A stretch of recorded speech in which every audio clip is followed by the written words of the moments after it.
শ্ৰদ্ধাৰ ডক্টৰ নিৰলা মহন্ত আইগৰাকী আমি ভক্তিপূৰ্ণ সেৱা জনাইছোঁ। আমি বয়সৰ দৃষ্টিকোণেৰে চালে আমি মাতৃপুত্ৰৰ সম্বন্ধৰ আচলতে আমি পুত্ৰ হ'ম, তেখেত আমাৰ মাতৃ হ'ব। কপিল ভগৱানে পুত্ৰ হৈও মাতৃ দেৱাহুতিক আনন্দময় হৰিৰ ভকতিৰ কথাৰে মুখ্য সাধনৰ যি আনন্দময় ভাগ, এই ভাগ দিছিলে। আমি আজি তেৰাৰ গৃহত আমি আপোনাসক সমস্তৰে এজন সেৱক। গতিকে অজানিতে আমাৰ কিবা ভুল ত্ৰুটি হ'লে আপোনাসবে মৰিফন কৰিব। ভাগৱতৰ একাদশ স্কন্ধৰ এতিয়া আমি পাঠ আৰম্ভ কৰিবলৈ লৈছোঁ।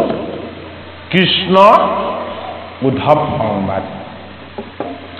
এ নিগদতি শোক শুনি মুকন্দ্ৰী পৱৰ এই ভকতৰ সন্তাপদে হিয়া প্ৰীতাম্বৰ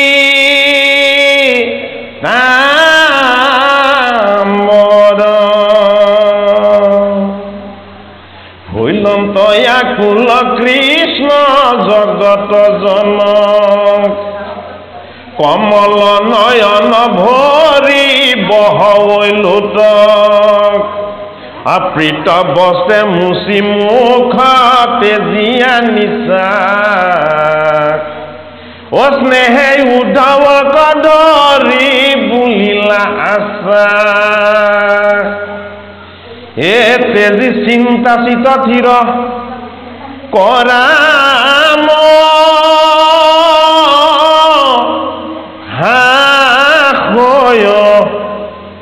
এ তজু দুখ দেখি সখী নসহে হৃদয়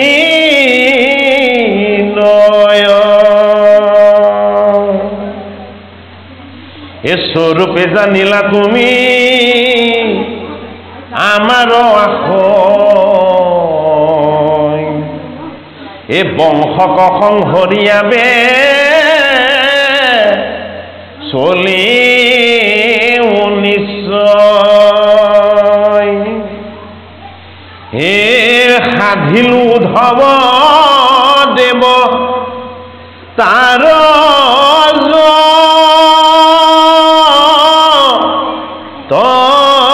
কাজ ও নেঠাই কুবু ইঠাই ততো মাত কি বাজ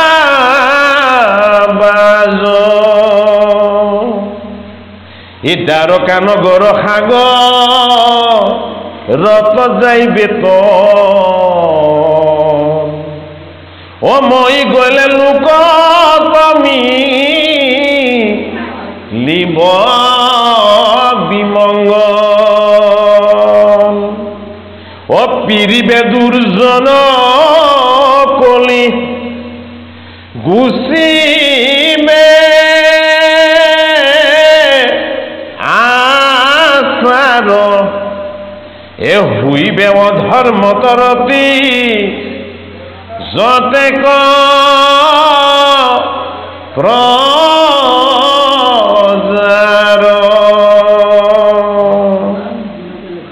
এ তুমি আমি দুয়ো গলে মিলিবে অনৰ্থ এ লুপ্ত হইবে জ্ঞান ইটো ভকতিৰ পথ অধৰ্মে পিৰিবে যাইবে লোক অধুগতি এ ভকতক ৰাখি তুমি থাকিও সম্প্ৰতি এ মুহুৰ বচন ইটো নচাৰিবা তুমি এ শ্ৰৱণ কীৰ্তন প্ৰৱৰ্তায়া থাকা তুমি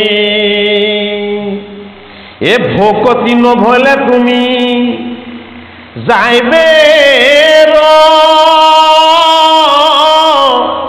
হাতল হে মোৰ আজ্ঞা পালি আৰু হিউম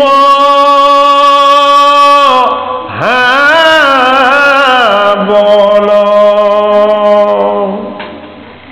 এ কিন্তু ঐত নাথাকিবা কহিলো প্ৰকৃতি এ মুত চিত দিয়া পুৰা পৃথিৱী পৰ্যতি অযত দেখা শুনা মায়া ময় স্বপ্ন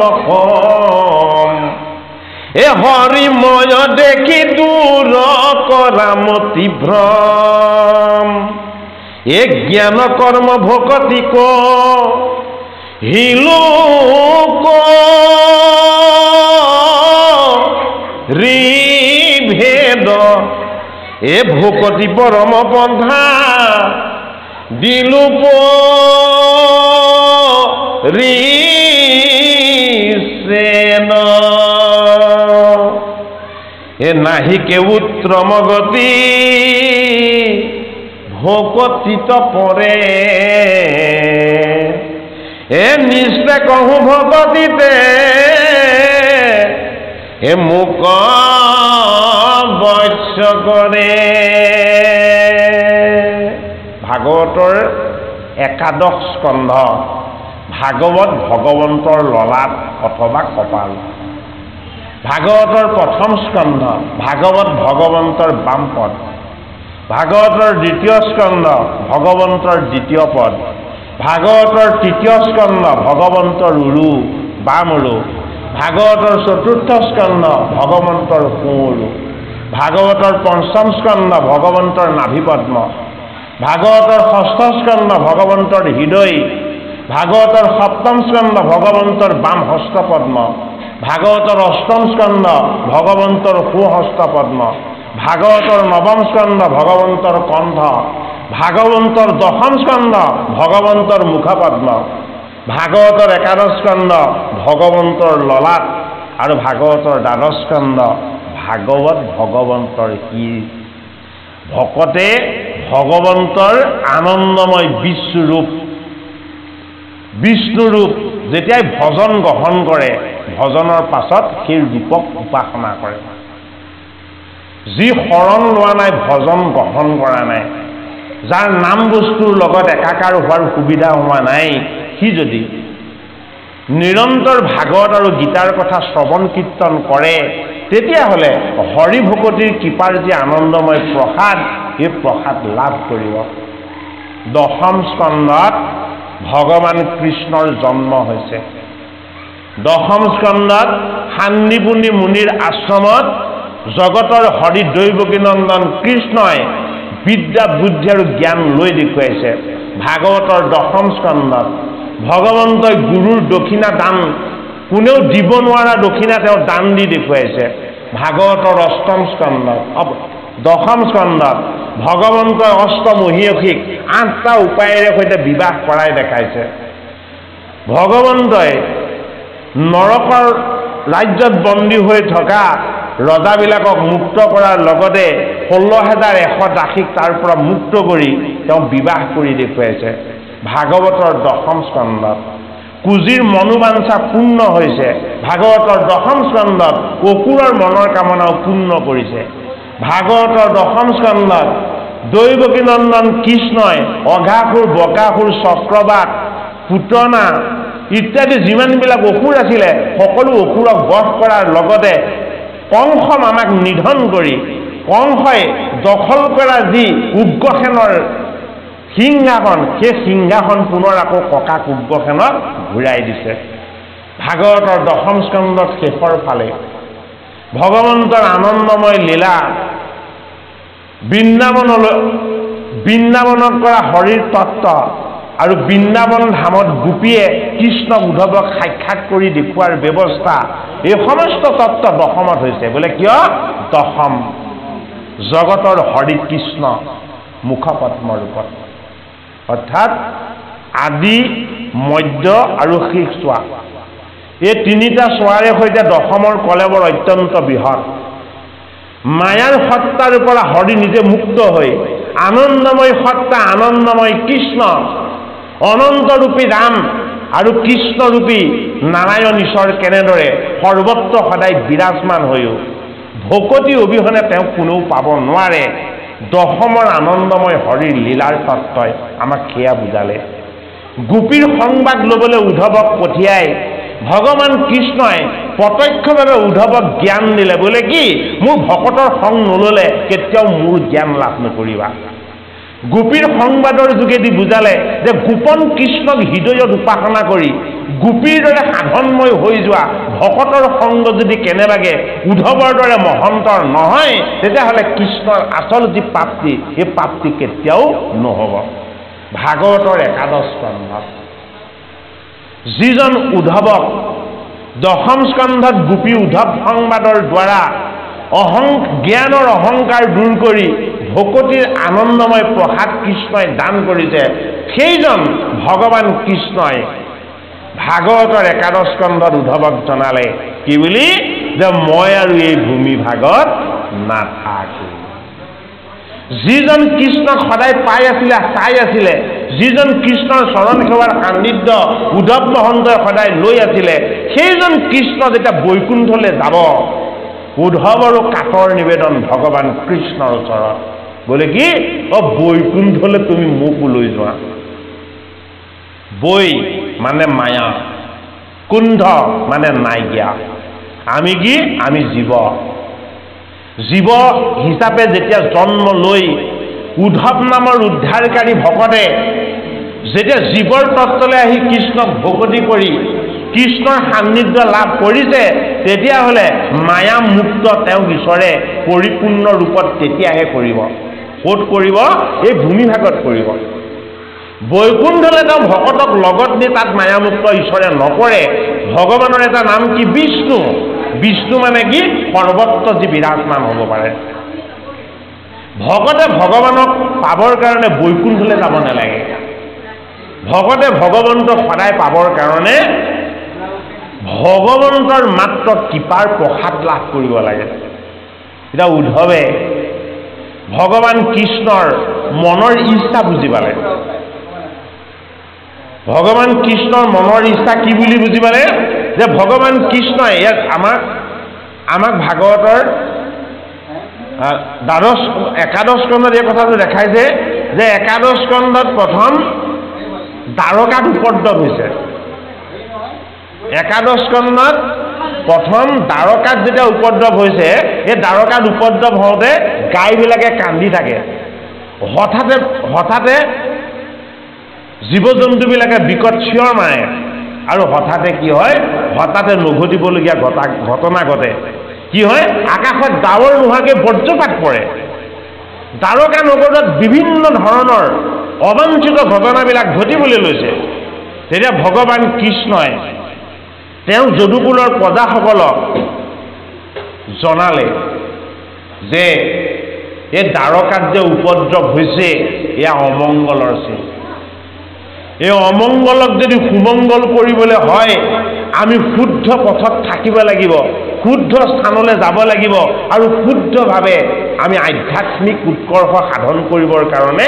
যত্ন কৰিব লাগিব তেতিয়া যদুকুলৰ প্ৰজাই প্ৰশ্ন কৰিলে যে এনেকুৱা স্থান ক'ত আছে বোলে আছে সমুদ্ৰৰ পাৰত নামটো কি বোলে নামটো হ'ল প্ৰভাস এই প্ৰভাস নামৰ তীৰ্থত চন্দ্ৰ নামৰ দেৱতাই তেওঁ শহুৰেকৰ পৰা লাভ কৰা যি অভিসম্পাত কুষ্ঠ ৰোগ হ'ব এই ৰোগৰ পৰা নিবৃত্তি লাভ কৰিছিলে ক'ত প্ৰভাস তীৰ্থত স্নান কৰি গতিকে হে যদুকুলৰ প্ৰজাসকল বোলা তোমালোকেও এতিয়া প্ৰভাস তীৰ্থলৈ গৈ প্ৰভাসত স্নান কৰি তোমালোকৰ অমংগলবিলাক দূৰ কৰা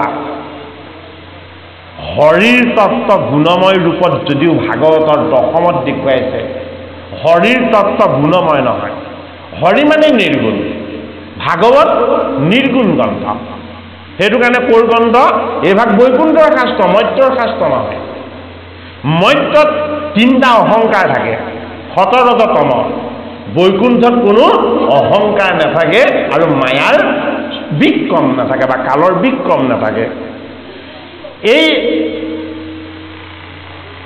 দ্বাৰকাৰ প্ৰজাসকলক যেতিয়া প্ৰভাস তীৰ্থলৈ ভগৱান কৃষ্ণই যেতিয়া লৈ গৈছে তেতিয়া কি হ'ল দ্বাৰকাত উপদ্ৰৱ হ'বৰ যি উপক্ৰম হৈছিলে এইবিলাকৰ পৰা উপশম পাব বুলি কৃষ্ণই কৈছে এতিয়া প্ৰথম কথা দ্বাৰকা নগৰ বাস্তৱ দৃষ্টিৰে কি দ্বাৰকা নগৰ বাস্তৱ দৃষ্টিৰে সংসাৰ সমুদ্ৰৰ মাজত আমাৰ প্ৰত্যেকৰে দেহটোৱে হ'ল দ্বাৰকা এই সংসাৰ হ'ল সমুদ্ৰ এই দেহ হ'ল দ্বাৰকা এই দেহৰূপী দ্বাৰকাক যদি শুদ্ধ কৰিবলৈ হয় তেতিয়াহ'লে ভকতি ভগৱানৰ ঈশ্বৰ সেৱাৰ স্থানলৈ যাব লাগিব এই ঈশ্বৰ সেৱাৰ স্থানখনৰ নাম হ'ল প্ৰভাস গতিকে আমাৰ জীৱনক আমি যেতিয়ালৈকে ঈশ্বৰ সেৱাৰ স্থানলৈ ভকতৰ মাজলৈ ভাগৱতৰ ওচৰলৈ গীতাৰ ওচৰলৈ আমি জীৱনক যেতিয়ালৈকে আগুৱাই নিব নোৱাৰিম তেতিয়ালৈকে আমাৰো প্ৰভাস যাত্ৰা নহ'ব এইটো কাৰণে দ্বাৰকাত উপদ্ৰৱ প্ৰথম ক'ত হয় প্ৰথম দ্বাৰকাত উপদ্ৰৱ হয় আমাৰ চকুত গাইবিলাকে বোলে কান্দি আছিলে 40 বছৰ পাৰ হোৱাৰ পাছত অলপ অলপ চকু পানী ওলায় বোলে কিয় দৃষ্টিশক্তি কমিবলৈ আৰম্ভ কৰিব এতিয়া গাই কি গাই হ'ল গাভী গাভী কি গাভী হ'ল বেদ বেদ কি বেদ হ'ল ঈশ্বৰৰ তত্ত্ব এইটো কাৰণে তাৰকাত কান্দি থকা গাইবিলাক আমাৰ দেহ তত্ত্বত জীৱনৰ যৌৱনক হেৰুৱাই অস্তৰাগৰ ফালে গতি কৰিব বিচৰা বিষাদগ্ৰস্ত হৈ পৰা আমাৰ এই দশ ইন্দ্ৰিয়, এই দশ ইন্দ্ৰিয়ই হ'ল কি? ধেনুৰূপ, গাভীৰূপ, গাইৰূপ। এই ইন্দ্ৰিয়বিলাক এটা নিৰ্দিষ্ট সময়ত কি হয়? যৌৱনৰ সচল অৱস্থাৰ পৰা নিবৃত্তি লাভ কৰি কি হয়? এই ইন্দ্ৰিয়বিলাক দুৰ্বল হয়। এই ইন্দ্ৰিয়বিলাক দুৰ্বল হোৱাৰ অৰ্থ হ'ল কি?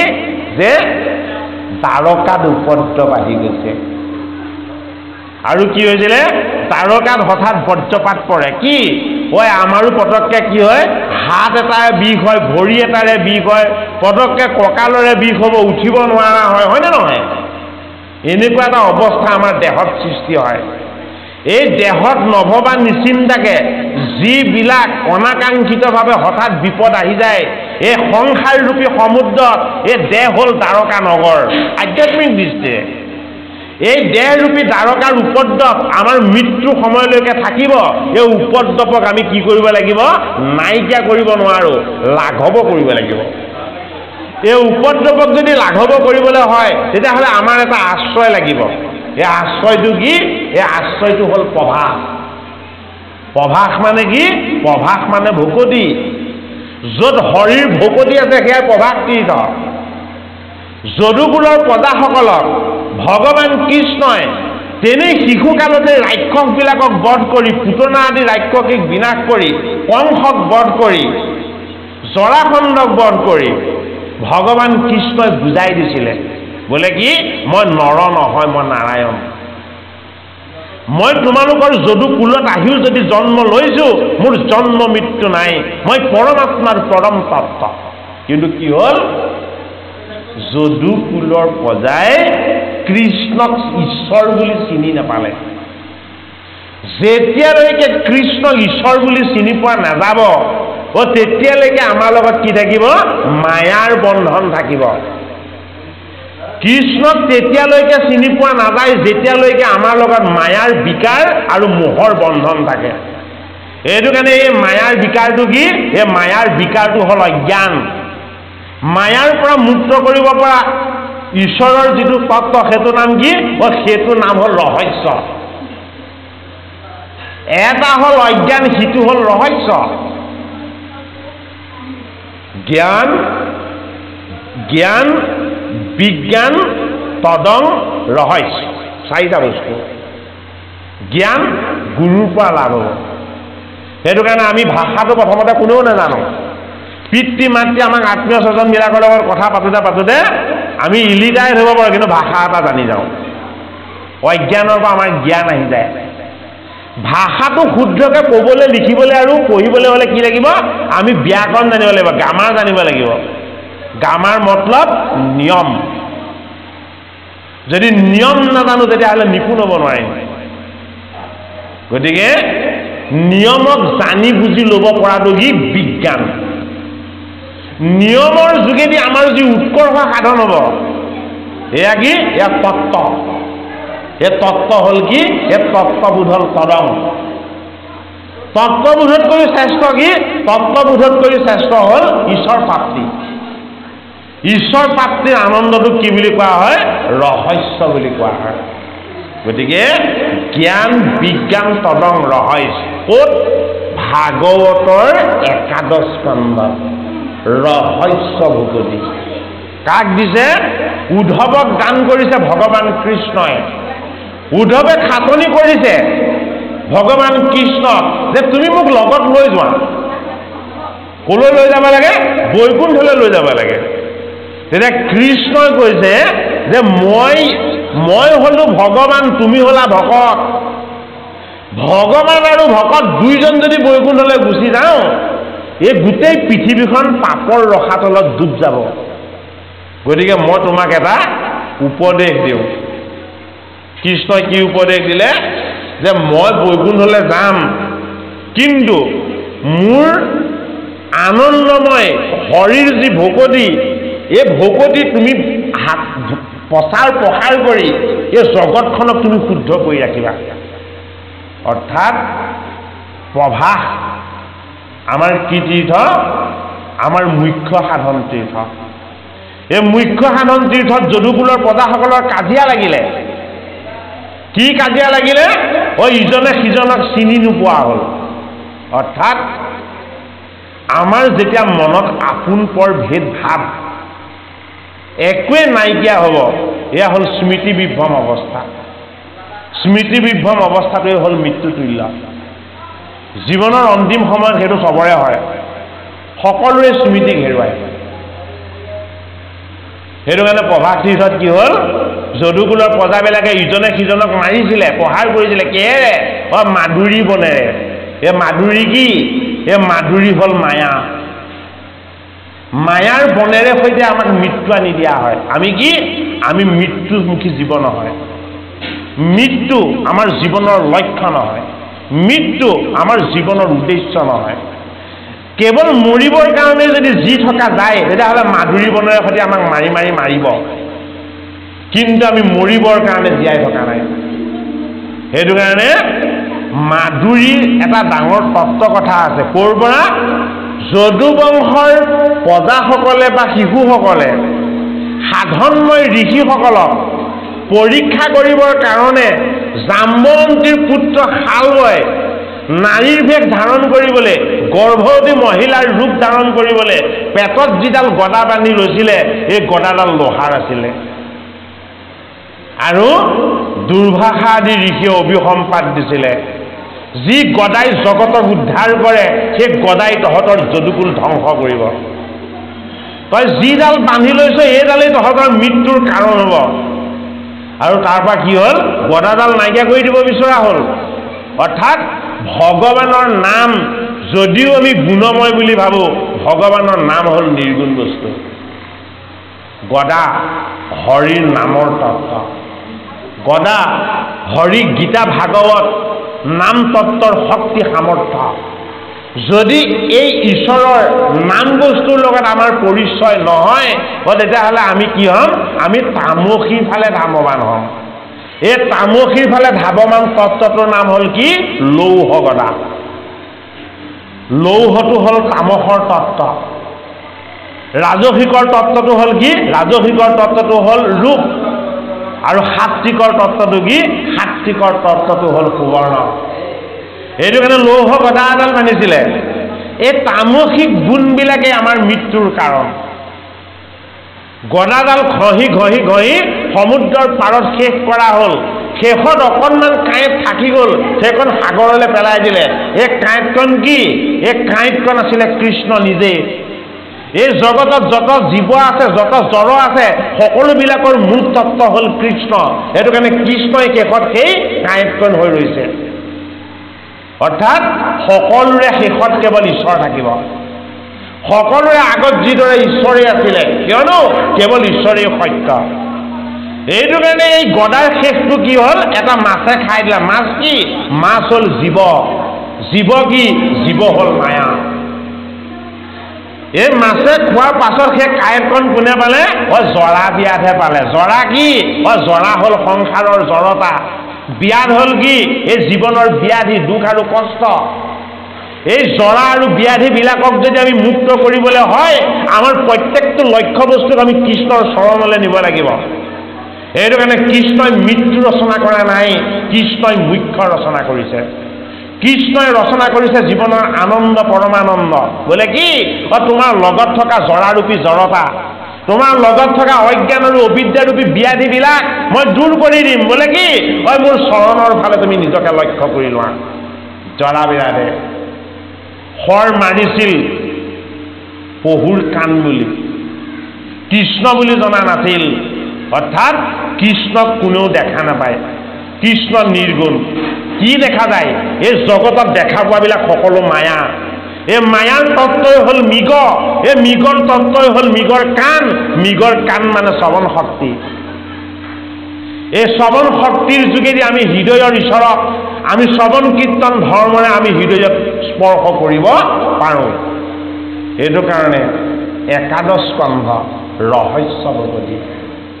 উদ্ধৱ মহন্ত কৃষ্ণই সেইটো কাৰণে কৈছে যে মই বৈকুণ্ঠলৈ যাম, কিন্তু তুমি যাব নোৱাৰা। বোলে কি আমি মাটিৰ মানুহ, মাটিত থাকিব লাগিব। মাটিৰ মানুহ ভূমিতেই থাকি ভূমাৰ স্পৰ্শ কৰি ভকতৰ সংগত এই গীতা ভাগৱত শাস্ত্ৰৰ মাজত ভগৱান কৃষ্ণৰ লগত আমি একাত্ম হ'বলৈ অনুশীলন কৰিব লাগিব। উদ্ধৱ মহন্ত ভগৱান কৃষ্ণ এতিয়া কি কৰিছে? আনন্দময় হৰিৰ ৰহস্যময় ভকতিৰ জ্ঞান দান কৰিছে। ক'ত? একাদশ জীৱনৰ জড়তাৰ পৰা জীৱ মুক্ত হৈ যোৱাৰ ব্যৱস্থা। একাদশ জীৱনৰ যিমান বন্ধন আছে সমস্ত বন্ধনৰ পৰা জীৱ উদ্ধাৰ হৈ যোৱাৰ ব্যৱস্থা। একাদশ ভগৱান কৃষ্ণই উদ্ধৱ মহন্তৰ ২৭টা প্ৰশ্নৰ উত্তৰ দিছে। একাদশত নিমি নৱসিদ্ধ সংবাদত নিমিৰতাৰ ৯টা প্ৰশ্নৰ উত্তৰ নৱজন সিদ্ধই দান কৰিছে। একাদশত ভগৱান কৃষ্ণ ভকত আৰু ভগৱান কৃষ্ণৰ তত্ত্ব একাত্ম হৈ যেন আনন্দময় হৈ ৰহস্য ভকতিৰ তত্ত্ব হৈ প্ৰকাশ হৈছে। এই একাদশ সংবাদ ভগৱান কৃষ্ণৰ প্ৰভাস যাত্ৰা। ঐ জীৱন পালো মায়াময় মোহময়, এই মায়াময় মোহময় জীৱনটোক যদি ভকতিৰ পাৰৰূপী প্ৰভাস তীৰ্থলে ভকতৰ সংগত ভগৱন্তৰ গুণ কীৰ্তন আৰু আনন্দৰ ভাগ ল'বলৈ যদি আমি নিব নোৱাৰো, তেতিয়াহ'লে কি হ'ব? হয় আমি মাধুৰীৰূপী মায়াৰ কোব খাই খাই এই জীৱনটোত দুখ কষ্ট যান্ত্ৰণা ভোগ কৰি থাকিব লাগিব। মায়াৰ বিকাৰবিলাকৰ পৰা জীৱক মুক্ত কৰি আনন্দময় হৰিৰ ভকতিৰ সংস্কাৰ দিয়াৰ যি দিব্য তত্ত্ব, এই তত্ত্ব কথাই হ'ল কি? ভাগৱতৰ একাদশ স্কন্ধ। এ জ্ঞান কৰ্ম ভকতিক হিলোক ত্ৰিভেদ, এ ভকতি পৰম বন্ধা দিলোক ঋষেন। জ্ঞান কৰ্ম আৰু ভকতি এই তিনিটা বস্তুৰ মাজত পাৰ্থক্য আছে বুলি কৈছে কৃষ্ণই। কি পাৰ্থক্য আছে? জ্ঞানত জ্ঞানৰ অহংকাৰ থাকে। উদ্ধৱৰ জ্ঞানৰ অহংকাৰ দূৰ কৰিবলৈ ভগৱান কৃষ্ণই কাকলৈ পঠাইছিলে? বৃন্দাবনলৈ পঠাইছিলে। মোৰ গোপীসকলৰ খবৰ লৈ আহা। আৰু গোপীৰ খবৰ ল'বলৈ গৈ উদ্ধৱৰ কি হ'ল? গোপীৰ খবৰ ল'বলৈ গৈ উদ্ধৱৰ যি জ্ঞানৰ অহংকাৰ আছিলে সেই অহংকাৰ দূৰ হ'ল। অৰ্থাৎ গোপী কি? গোপী গোপন তত্ত্ব। গোপী কি?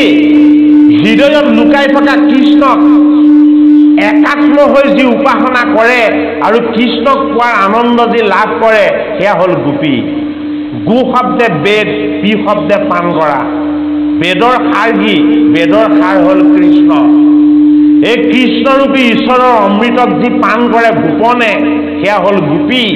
সেইটো কাৰণে উদ্ধৱক ভগৱান কৃষ্ণই কৈছে মোৰ গোপীসকলৰ খবৰ লৈ আহা, মোৰ খবৰ তেওঁলোকক দি আহা। গতিকে আমি কি কৰিব লাগিব? ভকতৰ মাজত নি ভগৱানৰ বাৰ্তা দিব লাগিব। আমি ভকতৰ মাজলৈ নি যদি ভগৱানৰ বাতৰি দিব পাৰো, তেতিয়াহ'লে আমাৰ জীৱন কি হ'ব? আমাৰ জীৱন আনন্দময় হ'ব। এতিয়া কি কৈছে? জ্ঞান। উদ্ধৱৰ জ্ঞানৰ অহংকাৰটো কোনে দূৰ কৰিলে? বৃন্দাবনৰ গোপীৰ দ্বাৰা দূৰ হ'ল। উদ্ধৱে ভাবিছিলে যে কৃষ্ণ গোকুল ধামলৈ সোনকালে ঘূৰি নাহে, কিন্তু গোপীসকলে কি কৰিলে? দ্বাৰকাত থকা মথুৰাত থকা কৃষ্ণক তেওঁলোকৰ ভাৱ ভক্তি আৰু উপাসনাৰ যোগেদি তেওঁলোকে বৃন্দাবনৰ মাজত প্ৰত্যক্ষ কৰাই দিলে। তেতিয়া উদ্ধৱে কান্দি কান্দি কৈছে যে হে গোপীসকল, মই এতিয়াহে বুজি পাইছোঁ বোলে কি কৃষ্ণ প্ৰাপ্তিৰ কাৰণে জ্ঞানী হ'ব নালাগে, কৃষ্ণ প্ৰাপ্তিৰ কাৰণে পণ্ডিত হ'ব নালাগে, যে কৃষ্ণ প্ৰাপ্তিৰ কাৰণে কি হ'ব লাগিব? একান্ত ভকতি হ'ব লাগিব। গোপীসকলৰ ভকতিৰ সাধনা আছিলে, মোৰ জ্ঞানৰ সাধনা আছিলে, হয়নে? আৰু ভগৱান কৃষ্ণই মোক তোমালোকৰ খবৰ ল'বলৈ যে পঠাইছে, এয়া মোক কৃপা কৰিছে। বোলে কি ময়ো যাতে তোমালোকৰ দৰে অজ্ঞ অশিক্ষিত আৰু নম্ৰ হ'ব পাৰো। গতিকে জ্ঞান বন্ধনৰ কাৰণ। কৰ্ম কি কৰ্মত বন্ধন আছে, কৰ্মবন্ধন আছে। কৰ্মত কি আছে? কৰ্মত জড়তা আছে। সেইটো কাৰণে জ্ঞানে জীৱক তাৰিব নোৱাৰে, জ্ঞানত অহংকাৰ থাকে। কৰ্মই জীৱক তাৰিব নোৱাৰে, কৰ্মত কি থাকে? কৰ্মত বন্ধন থাকে। এই জ্ঞানৰ অহংকাৰ আৰু কৰ্মৰ বন্ধন এই সকলোবিলাকক নিশেষ কৰি ভকতিৰ যোগেদি ভগৱানৰ চৰণ উপাসনা কৰি ভগৱন্তৰ পুণ্যময় আনন্দৰ ভাগ লাভ কৰিব পাৰে। কিহৰ যোগেদি? ভকতিৰ যোগেদি। সেইটো কাৰণে উদ্ধৱক কৈছে কি বুলি? জ্ঞান কৰ্ম ভকতি কহিলো পৰিভেদ। জ্ঞান, কৰ্ম আৰু ভকতি, এই তিনিটাৰ মাজত যি পাৰ্থক্য আছে মই তোমাক ভেদ কৰি কৈছোঁ। ভকতি পৰম পন্থা দিলো পৰিছে। পৰম মানে কি? যিটো এবছলুট বুলি ইংৰাজীত কোৱা হয়, যিটোতকৈ শ্ৰেষ্ঠ বা ডাঙৰ একো হ'ব নোৱাৰে। গতিকে আটাইতকৈ শ্ৰেষ্ঠ পন্থাটো কি? হৰিৰ ভকতিৰ পন্থা। নাহিকে উত্তম গতি ভকতিত পৰে। জীৱৰ কাৰণে উত্তম গতিটো ভকতিতকৈ শ্ৰেষ্ঠ একোৱেই হ'ব নোৱাৰে। সেইটো কাৰণে উদ্ধৱ মহন্তক ভগৱান কৃষ্ণই কৈছে যে মোক ভকতিয়েহে বশ্য কৰে, মোক জ্ঞানে বা কৰ্মই মোক বধ কৰিব নোৱাৰে। যে কৰ্ম যে বন্ধনযুক্ত বস্তু মাধৱ মহাপুৰুষে নাম ঘোষাৰ উপদেশৰ প্ৰথমতে আমাক দিছে। অকৰ্মত বিশ্বাস যাৰ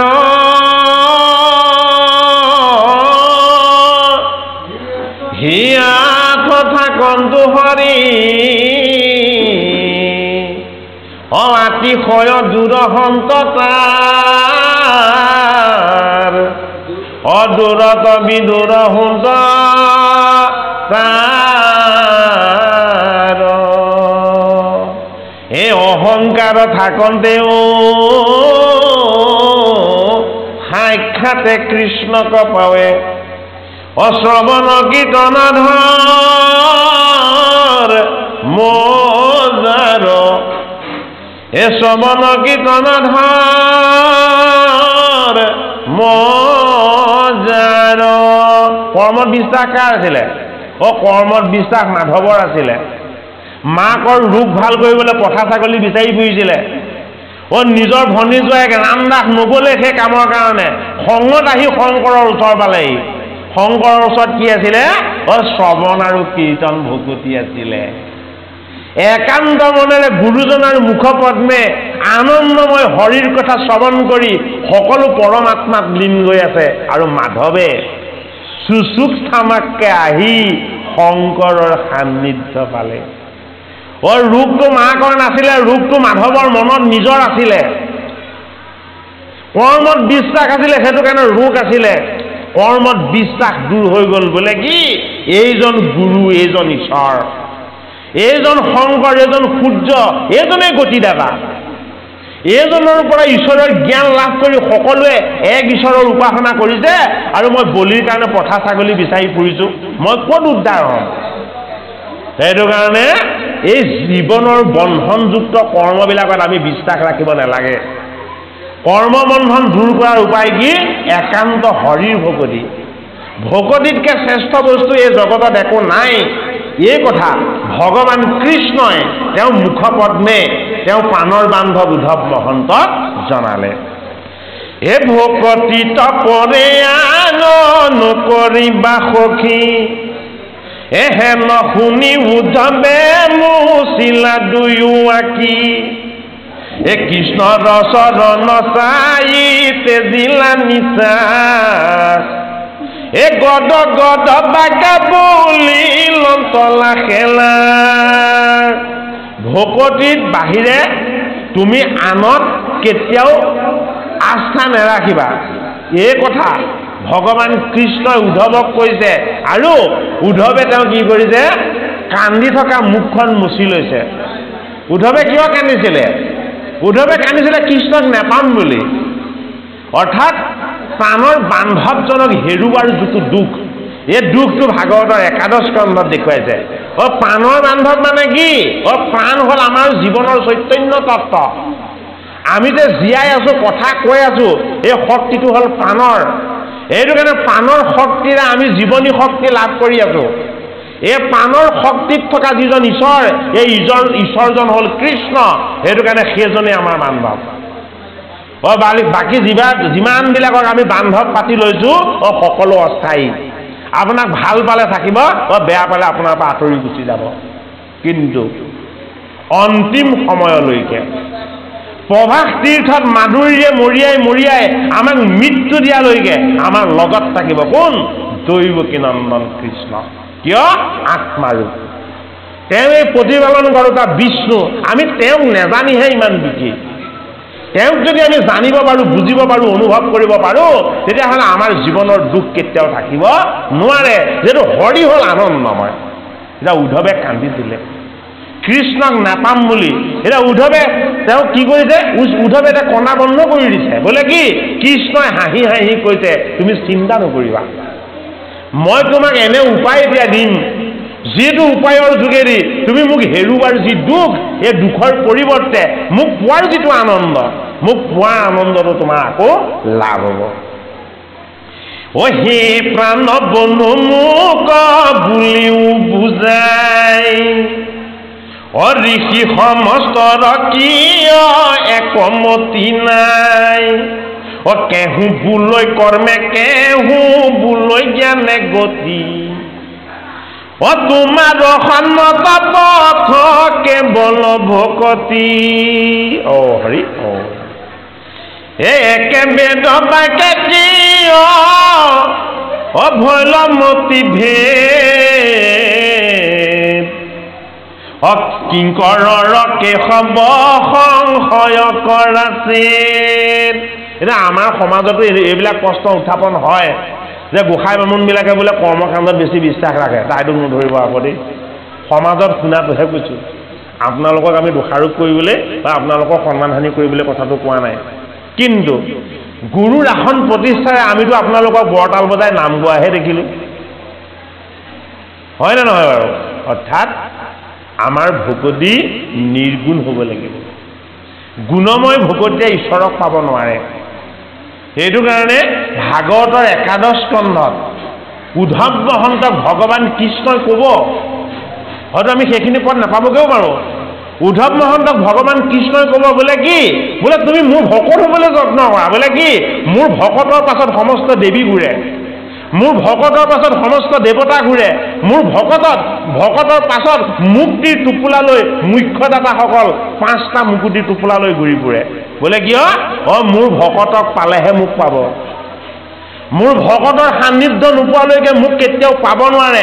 এই কথা জানে দেৱতা, এই কথা জানে দেৱীয়ে, এই কথা জানে ব্ৰহ্মা আৰু হৰয়, এই কথা জানে কোনে?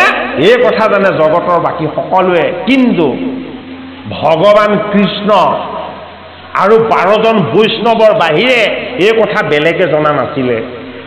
এইটো কাৰণে ঋষিসকলৰ মাজত প্ৰচলিত আছিলে যে তুমি মুখ্য সাধনৰ কাৰণে যজ্ঞ কৰিবা, তুমি জীৱনৰ যশ আৰু খ্যাতিৰ কাৰণে দান কৰিবা, আৰু তুমি অহংকাৰ দূৰ কৰিবৰ কাৰণে কি কৰিবা? অহংকাৰ দূৰ কৰিবৰ কাৰণে তুমি সা সম্পদৰ প্ৰাচুৰ্যতা তুমি লাভ কৰিবলৈ যত্ন কৰিবা, মানে ভুগি হ'বলৈ কৈছে। একাদশ স্কন্ধত উদ্ধৱ মহন্তক কোৱাৰ চলেৰে ভগৱান কৃষ্ণই সমস্তজনকে ভকতিৰ জ্ঞান দি দিছে। বোলে কি?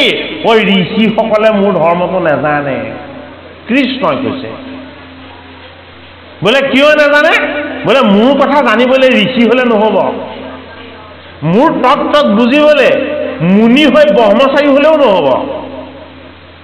উদ্ধৱ মহন্তক কৈছে ভগৱান কৃষ্ণই, বোলে মোৰ কথা কি? মোৰ কথা ৰহস্যৰ মাজত লুকাই থকা ৰহস্য।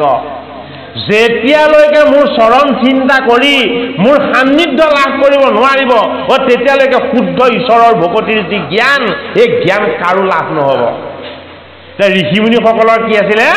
ঋষিমুনিসকলৰ বেদৰ কৰ্ম কৰিব পাৰোঁ বুলি অহংকাৰ আছিলে। দশম স্কন্ধত যজ্ঞ পুৰুষক উপাসনা কৰিছে কোনে? দ্বিজসকলে। যজ্ঞৰে স্বয়ং ভগৱান ৰামকৃষ্ণই তাৰ পৰা অন্ন ভিক্ষা কৰি গোপবালকসকলক পঠিয়াল আৰু কি বুলি ক'লে ব্ৰাহ্মণসকলে ঐ আমাৰ আগত কোন নন্দৰ ফুট ৰামকৃষ্ণ ওলাইছে আমি বেদজ্ঞ ব্ৰাহ্মণ পাপ হৈ গ'ল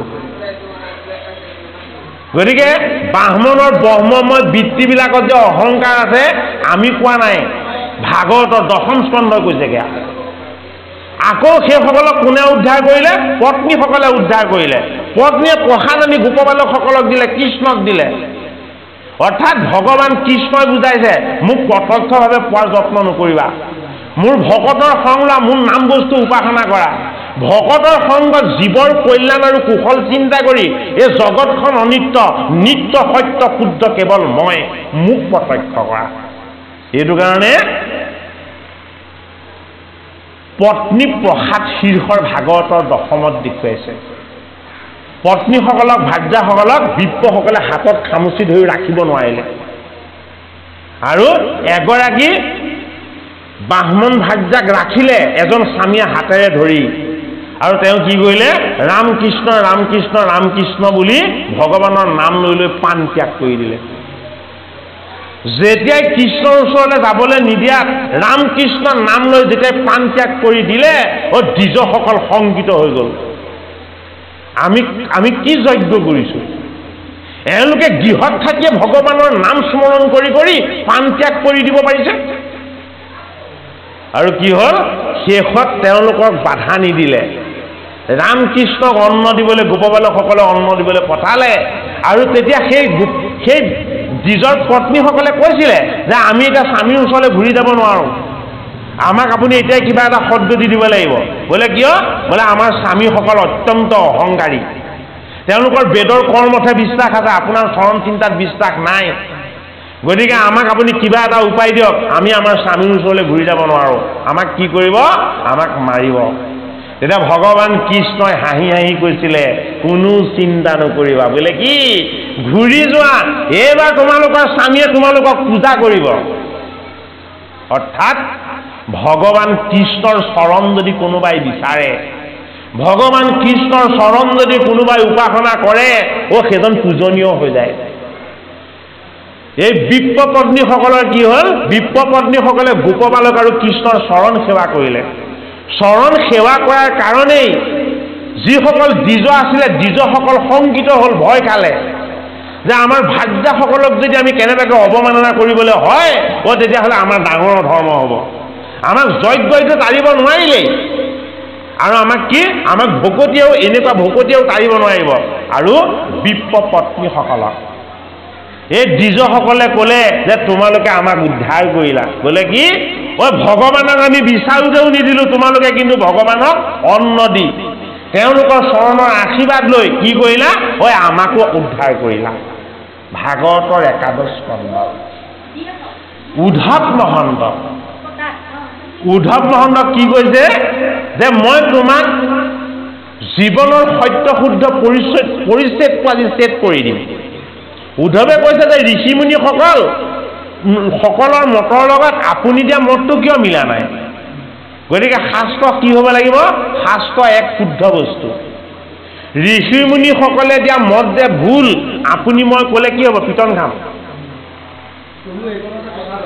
ঋষিমুনিসকলৰ মত যে ভুল এয়া কোনে ক'ব ভগৱান কৃষ্ণই কৈছে ভাগৱতৰ একাদশ স্কন্ধত কৈছে কি বুলি কৈছে যে মোক অনন্য ৰহস্য ভকতিৰে মোক উপাসনা কৰা অনন্য ৰহস্য ভকতিৰ জ্ঞান ভাগৱতৰ একাদশ স্কন্ধত আমাক ভগৱান কৃষ্ণই দিয়াৰ পাছত আমি উদ্ধৱৰ দৰে উদ্ধাৰকাৰী ভকতৰ সংগ লৈ আমি ভগৱানৰ যদি চৰণ ভিক্ষা নকৰোঁ তেতিয়াহ'লে আমাৰ জীৱন বৃথা হ'বনে নহ'ব আপোনাৰ প্ৰশ্নটো কওক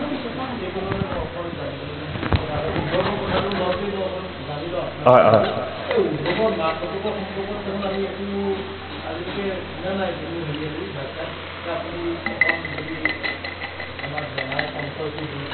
উদ্ধৱ যেতিয়া ভগৱান কৃষ্ণই উদ্ধৱে যেতিয়া খুব কান্দিলে তেতিয়া উদ্ধৱক ক'লে তুমি কোন আছিলা জানা তুমি আগৰ জন্মত বসু আছিলা অস্ত্ৰ বসু নাই জানো এই অস্ত্ৰ বসু তোমালোক আছিলা এই বসুৰে তুমি এজন আছিলা আৰু তুমি মোক একান্তভাৱে উপাসনা কৰিছিলা, চিন্তা কৰিছিলা, আৰু সেই জনমত তুমি সাধনা কৰোঁতে মোক কৈছিলা যে হে হৰি, মই তোমাক আঁতৰৰ পৰা পোৱাটো মই বাঞ্ছা নকৰোঁ, বোলে কি মই তোমাৰ লগতে থাকি তোমাক উপাসনা কৰিব বিচাৰোঁ। সেইটো কাৰণে উদ্ধৱ যদিও সন্তান হিচাপে জন্ম ল'লে, উদ্ধৱ যোনিজাত সন্তান হয় নে নহয় তাৰ কিন্তু তত্ত্বভেদ আজিলৈকে কাকো কৰি দিয়া নাই। কাৰোবাক সাধু সন্তৰ মুখপদ্মে শুনো যে কৃষ্ণৰ বংশৰ কোনোবা এজন সম্বন্ধীয়ৰ পুত্ৰ বুলি, তেনেকে কোৱা শুনো, হয়নে বাৰু?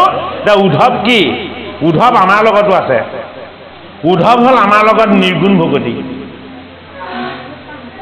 নিৰ্গুণ ভকতি কৰাজন হ'ল উদ্ধৱ। নিৰ্গুণ ভকতিত যাক উপাসনা কৰা যায় সেয়া হ'ল কৃষ্ণ। সেইটো কাৰণে ভাগৱতৰ একাদশত কি সংবাদ দিছে? উদ্ধৱ কৃষ্ণ সংবাদ দিছে। নিৰ্গুণ ভকতিৰ সংবাদ কাৰ লগত হ'ব লাগিব? ৰহস্য ভকতিযুক্ত ভকতৰ ভগৱান কৃষ্ণস্বৰূপ ঈশ্বৰৰ লগত হ'ব লাগিব। এইটো কাৰণে কি বুলি কৈছে যে অনাদি ঈশ্বৰ তুমি শিৱ সৰ্বজান পৰিচ্ছেদ দাতা তুমি বিনা নাহিয়াম। তুমি অনাদি, আমাৰ কি আছে? আমাৰ আদি আছে। এই জগতলৈ যিমান জীৱ আহিছে, জড় আহিছে, প্ৰত্যেকৰে আদি আছে। আদি কি? আদি হ'ল তাৰ পাতনি, আৰু আদি হ'লে কি হয়? মৃত্যুৰে বা ধ্বংসৰে তাৰ অন্ত হয়। কিন্তু জগতৰ হৰি কি? জগতৰ হৰি হ'ল অনাদি। যিজনৰ আদি নাই সেইজন অনাদি, আৰু অনাদি যাৰ আছে তাৰ কি? তাৰ স্বৰূপটো হ'ল অনন্ত। সেইটো কাৰণে ঈশ্বৰৰ দুটা নাম, এটা হ'ল অনাদি আৰু অন্যটো হ'ল অনন্ত। ঈশ্বৰৰ আদি অন্ত নাই, সেইটো কাৰণে অনাদি আৰু অনন্ত। এ মাধৱে বুলন্দ সখী শুনি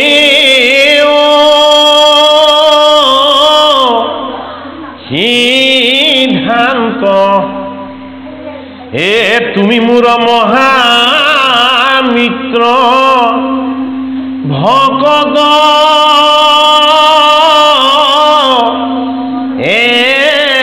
একান্ত, এ পূৰ্ব প্ৰলয়ত নষ্ট ভৈল দবানী, এ কহিলো ব্ৰহ্মাতময়ী উধাৰী আয়ানী।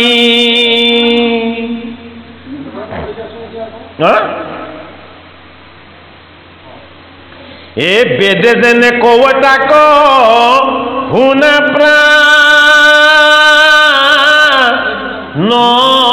সখী, ও মায়াময় বেদ ধৰ্ম সবাক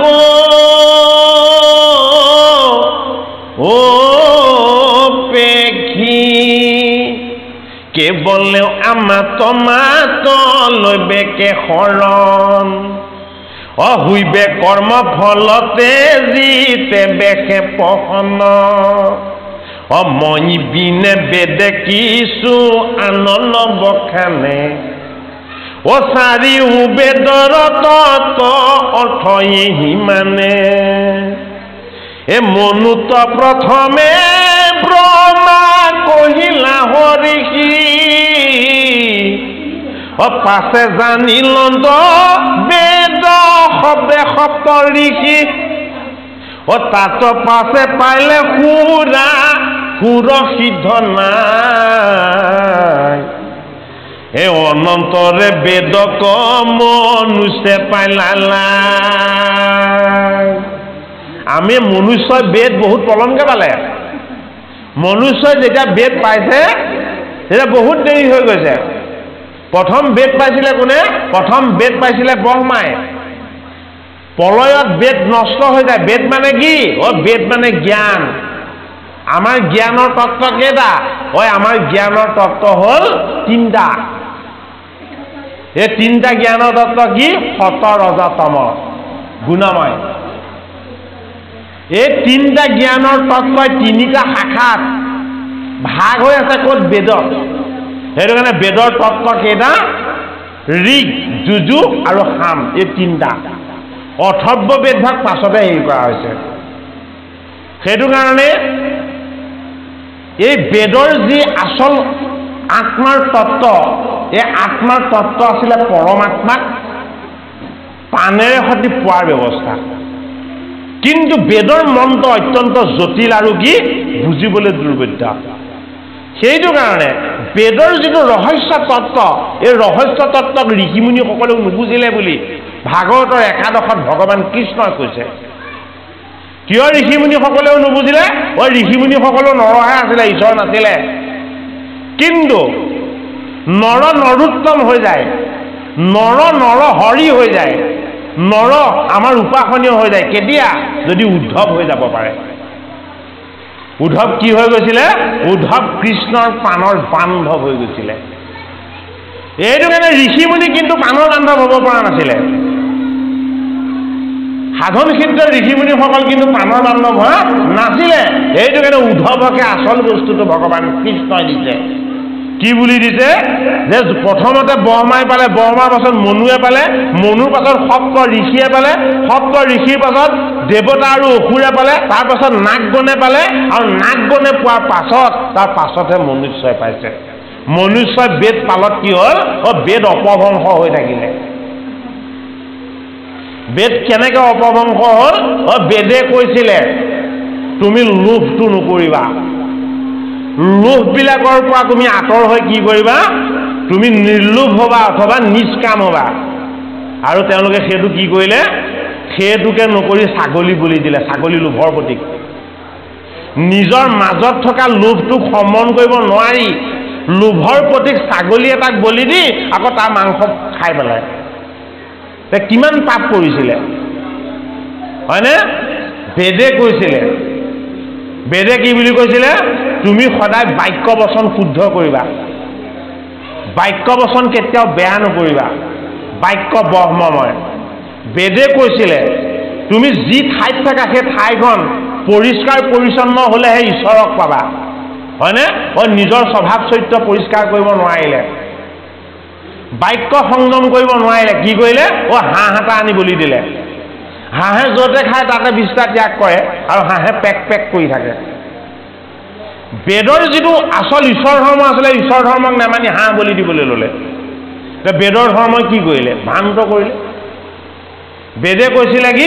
আচল মথালি নহবা, পথালি কোমোৰা স্বভাৱটো নল'বা, তুমিয়ে চব জানো আনে নাজানে এনেকে নাভাবিবা, গুণী মানিজনক ভক্তি শ্ৰদ্ধা কৰিবা, ঈশ্বৰ জ্ঞান কৰিবা আৰু আশীৰ্বাদৰ ভাগ ল'বা।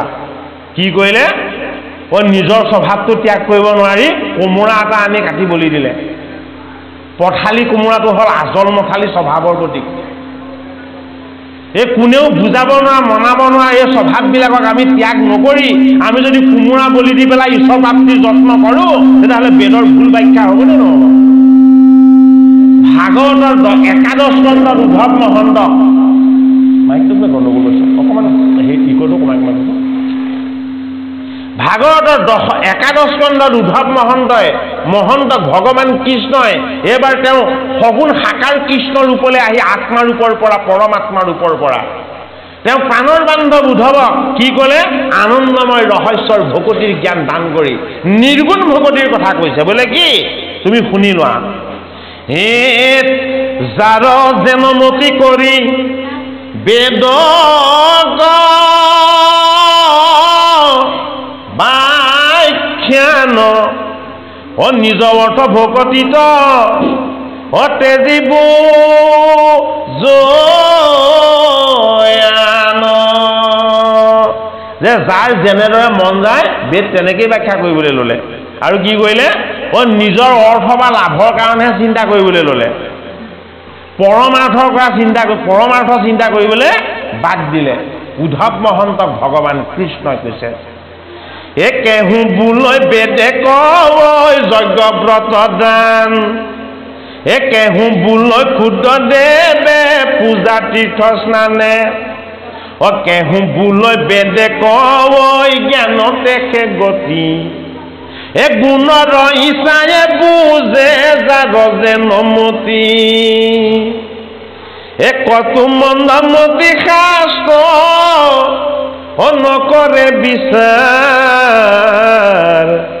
এই কুল ধৰ্ম পূৰ্ব পুৰুষ আছে।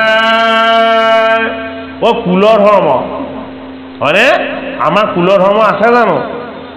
কুলৰ ধৰ্ম কাৰ আছে? কুলৰ ধৰ্মৰ যদু বংশত আছিলে। কুলৰ ধৰ্ম ক'ত আছিলে? কুলৰ ধৰ্ম আছিলে কুৰুক্ষেত্ৰত, ইন্দ্ৰপ্ৰস্থ আৰু হস্তিনাপুৰত। তেওঁলোকৰ কুলৰ ধৰ্ম থকাৰ কাৰণে কুলগুৰু থাকিব লগা হৈছিলে। আমাৰ কুলগুৰু আছে নেকি? আমাৰ কুলগুৰু নাই, আমাৰ আত্মাগুৰু আছে। আমাৰ আত্মাৰূপী পৰম গুৰু কোন? শংকৰ মাধৱ, যি আমাক ভকতিৰ আনন্দময় জ্ঞানেৰে সৈতে আমাৰ জীৱনক সংস্কাৰ কৰি তুলিছে। সেইটো কাৰণে কুলগুৰু কাৰ আছিলে? কুলগুৰু আছিলে কৌৰৱ আৰু পাণ্ডৱসকলৰ। কি? তেওঁলোকৰ কুলগুৰুজন টিকালজ্ঞ ঋষি। 3টা কালক জানিছিলে, তথাপিতো কৃষ্ণক নাজানিছিলে। ভাবিছ? নিজে কৃষ্ণ দ্বৈপায়ন হৈ 17 পুৰাণ প্ৰণয়ন কৰিলে, অষ্টদশদল মহাভাৰত নিৰ্মাণ কৰিলে, মহাভাৰতৰ অন্তৰ্গত জ্ঞানময় গীতা প্ৰণয়ন কৰিলে, অথচ কৃষ্ণৰ গুণ যশ আৰু লীলা শাস্ত্ৰ প্ৰচাৰ নকৰিলে। গতিকে কুলৰ ধৰ্ম আমি মানিব লাগিব নে এৰিব লাগিব? কুলৰ ধৰ্ম এৰিব লাগিব। ভাগৱতে দিয়া সিদ্ধান্ত। যদি কুলৰ ধৰ্ম ধৰি থাকিবলৈ হয় আমি নষ্ট হ'ম। উদ্ধৱ মহন্তক উদ্ধাৰ কৰি দেখুৱাইছে ভগৱান কৃষ্ণই, আমি যাতে আৰু নষ্ট নহওঁ। আমি কি কৰিব লাগিব? আমি দেৱ ধৰ্ম কুলৰ ধৰ্ম মানিব নালাগিব, আমি ভাগৱত ধৰ্মক মানিব লাগিব। ভাগৱতে আমাক যি শুদ্ধ ধৰ্ম দিছে, শুদ্ধ সংস্কাৰ দিছে, আমি সেই ধৰ্ম মানিব লাগিব। ভাগৱতে আমাক কি ধৰ্ম দিছে? যে বেদে যাৰ যেনেকে মতি কৰে তেনে অৰ্থত ক'লে কি বুলি ক'লে? যে পূজা কৰা, তীৰ্থ কৰা, স্নান কৰা, শুদ্ধ দেৱতাক উপাসনা কৰা, এইবিলাকৰ যোগেদি তুমি লাভৱান হ'বা। এতিয়া উদ্ধৱ মহন্তক ভগৱান কৃষ্ণই এই ক্ষুদ্ৰ ক্ষুদ্ৰ যিবিলাক অজ্ঞানৰ কুলবিশ্বাস বুলি যিবিলাক মতি আছিলে, এইবিলাকক নস্যাৎ কৰি দিব বিচাৰিছে। সূৰ্য বংশৰ কুলগুৰু কোন আছিলে? সূৰ্য বংশৰ কুলগুৰু আছিলে বশিষ্ঠ। ৰামচন্দ্ৰ আছিলে সূৰ্য বংশৰ ৰামচন্দ্ৰৰ কুলগুৰু কোন আছিলে? বশিষ্ঠ আছিলে। ইন্দ্ৰপ্ৰস্থ হস্তিনাপুৰত ভগৱান কৃষ্ণৰ অৱতাৰৰ কালত সেই সময়ত কুলগুৰু কোন আছিলে? টিকালজ্ঞ ঋষি বেদব্যাস আছিলে। গতিকে এই কুলৰ ধৰ্ম বা কুল পৰম্পৰাবিলাক 3টা কালক জানিবৰ কাৰণেহে লাগে। সেইটো কাৰণে টিকালজ্ঞ। আমি কাল আৰু মায়াৰ অধীন ঈশ্বৰক জানো উপাসনা কৰোঁ? যিজন ঈশ্বৰ কাল আৰু মায়াৰ অধীন নহয়, যিজন ঈশ্বৰে কাল মায়াক অতিক্ৰম কৰি বৈকুণ্ঠৰ তত্ত্বক আমাক স্পৰ্শ কৰাই, আমি সেইজন ভগৱান কৃষ্ণক উপাসনা কৰোঁ। সেইটো কাৰণে কৃষ্ণক উপাসনা কৰা যিসকল ভকত বৈষ্ণৱ আছে, সেইসকলৰ কুল ধৰ্ম নাথাকে। তেওঁলোকৰ কি ধৰ্ম থাকে? ভাগৱত শাস্ত্ৰই যি ধৰ্ম দেখুৱাইছে সেই ধৰ্ম, গীতা শাস্ত্ৰই যি ধৰ্ম দেখুৱাইছে সেই ধৰ্ম। ভাগৱতে কি ধৰ্ম দেখুৱালে?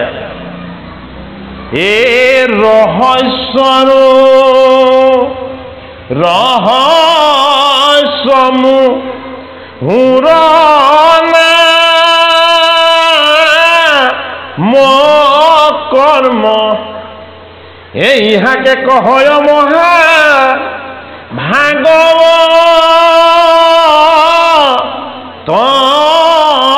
ধৰ্ম। জ্ঞান বিজ্ঞান তদং ৰহস্য। এটাইতকৈ শেষৰটো কি? এটাইতকৈ শেষৰটো হ'ল ৰহস্য। ৰহস্য ভগৱতীটো ক'ত দিছে? ভাগৱতৰ 11 স্কন্ধত দিছে উদ্ধৱক কৃষ্ণই। এই ৰহস্যৰ মাজত কি লুকাই আছে? এই ৰহস্যৰ মাজত ৰহস্য লুকাই আছে। ৰহস্য কি? ৰহস্য হ'ল কৃষ্ণ। ৰহস্যৰ মাজত লুকাই থকা ৰহস্যটো হ'ল কৃষ্ণ। এই কৃষ্ণ কি?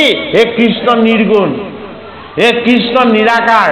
তেওঁ নিৰ্গুণ আৰু নিৰাকাৰ কাৰণে বিকাৰ শূন্য, নিৰ্গুণ আৰু নিৰাকাৰ কাৰণে সদায় আনন্দময়, নিৰ্গুণ আৰু নিৰাকাৰ কাৰণে তেওঁ কি? সচ্চিদানন্দ ৰূপেণ কৃষ্ণ। গতিকে আমাৰ উপাসনা কি হ'ব লাগিব? আমাৰ উপাসনা গুণময় হ'ব নালাগিব। তজুগুণ নাম হৰি কেৱল নিৰ্গুণ মাত্ৰ, আমাৰ সমস্তে গুণময়। তেকজানিয়া হৰি তোমাৰ নামক মাত্ৰ কৰিলো সাৰ কৃপা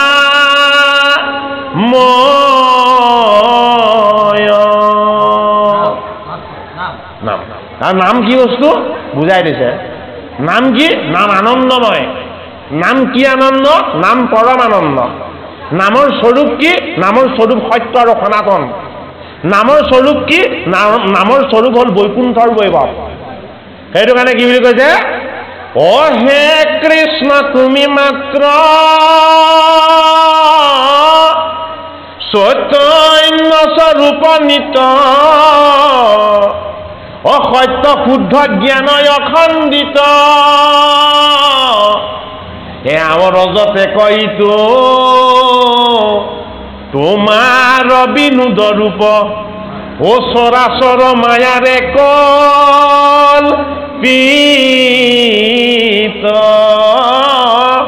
চৰাচৰ মায়াৰে কল্পিত হে কৃষ্ণ তুমি মাত্ৰ বোলে কি চৈতন্য স্বৰূপ এই জগতত যিমানবিলাক জীৱৰ জড়ৰ চেতনা আছে এই চেতনাটো হ'ল কৃষ্ণ কৃষ্ণ মানে কি কৃষ্ণ মানে আনন্দ আমি কান্দিছো কেতিয়া কান্দিছো দুখত আমি হাঁহিছো কেতিয়া হাঁহিছো আনন্দত কিন্তু আনন্দটো কন্দা যায় আনন্দৰ চকু পানীও কেতিয়াবা ওলায় কেতিয়া ওলায় যেতিয়া শিক্ষকজনে নিজৰ ছাত্ৰজনক সাৱটি ধৰি ক'ব যে তই আমি নভবাৰ ৰিজাল্ট এটা কৰি দেখুৱালি হয়নে বাৰু শিক্ষকৰ চকুৰ পৰা যেতিয়া চকু পানী ওলায় আৰু ছাত্ৰজনৰ ওলায় সেয়া কি এই চকু পানী হ'ল কৃষ্ণ আনন্দ যিটো আনন্দত কোনো স্বাৰ্থ নাথাকে যিটো আনন্দত কোনো প্ৰাপ্তিৰ বাসনা নাথাকে সেইটো কাৰণে কি হে কৃষ্ণ তুমি মাত্ৰ চৈতন্য স্বৰূপ বোলে কি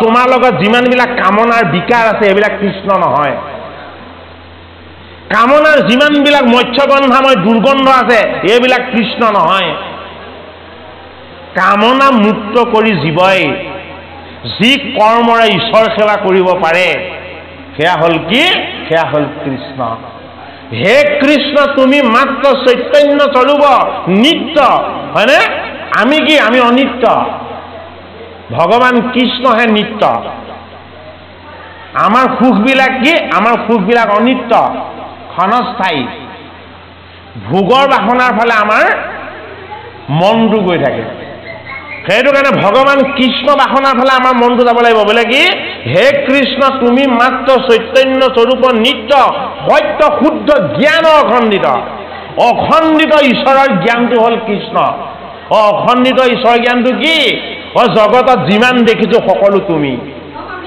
জগতত যিমান পাইছো সকলো তুমি এই তোমাৰ ব্যতিৰেকে এই জগতত সকলো মিছা কোনে দেখা পাইছিলে দেৱঋষি নাৰদে দেখা পাইছিলে সেইটো কাৰণে গুৰুজনাই আমাক কীৰ্তনত কি দিছে নাৰদৰ কৃষ্ণ দৰ্শন দিছে আমাৰ কৃষ্ণ দৰ্শন হ'ব জানো আমাৰ কৃষ্ণ দৰ্শন নহয় আমাৰ কি দৰ্শন হ'ব আমাৰ নাৰদ দৰ্শন হ'ব আমাৰ যদি নাৰদ দৰ্শন হয় নাৰদৰ কি দৰ্শন হৈছিলে নাৰদৰ কৃষ্ণ দৰ্শন হৈছিলে নাৰদৰ কৃপাত আমাৰ কৃষ্ণ দৰ্শন হ'ব এইটো কাৰণে ভাগৱতৰ প্ৰথম স্কন্ধত কাৰ সংবাদ দিছে ব্যাস নাৰদ সংবাদ ভাগৱতৰ একাদশ স্কন্ধত কাৰ সংবাদ দিছে ভাগৱতৰ একাদশ স্কন্ধত দিছে বসুদেৱ নাৰদ সংবাদ প্ৰথম স্কন্ধত ব্যাস নাৰদ সংবাদ আৰু একাদশ স্কন্ধত দিছে কি বসুদেৱ নাৰদ সংবাদ ব্যাস হ'ল প্ৰণেতা বসুদেৱ হ'ল কি পিতৃ মিল আছে চব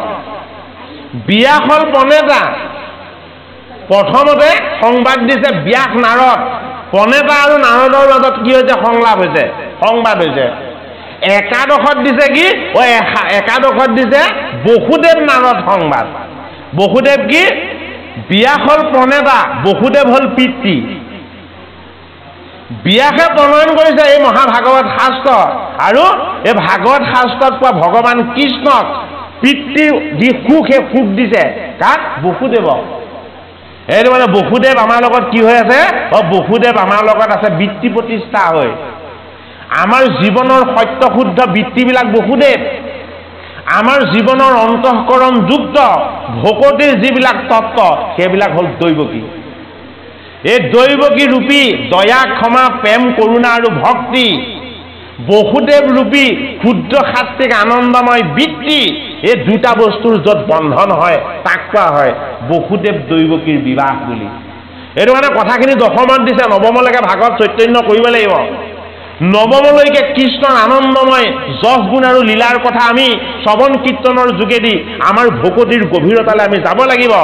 দশমত ভগৱান কৃষ্ণ জন্ম হ'ব ক'ত? কংসৰ অন্ধকাৰ কাৰাগাৰ। এই জীৱন কাৰাগাৰ, এই জীৱন ভোগ আৰু বাসনাৰ কাৰাগাৰত বন্দী হৈ আছে। সেইটো কাৰণে কংসৰ কাৰাগাৰটো হ'ল আমাৰ এই জীৱনটো। এই জীৱনৰূপী কংসৰ কাৰাগাৰত কৃষ্ণ বস্তুক আমি বন্দী কৰি ৰাখি থৈছোঁ। কৃষ্ণ দুটা তত্ত্বত বন্দী হয়, এটা হ'ল বৃত্তি, অন্যটো হ'ল ভক্তি।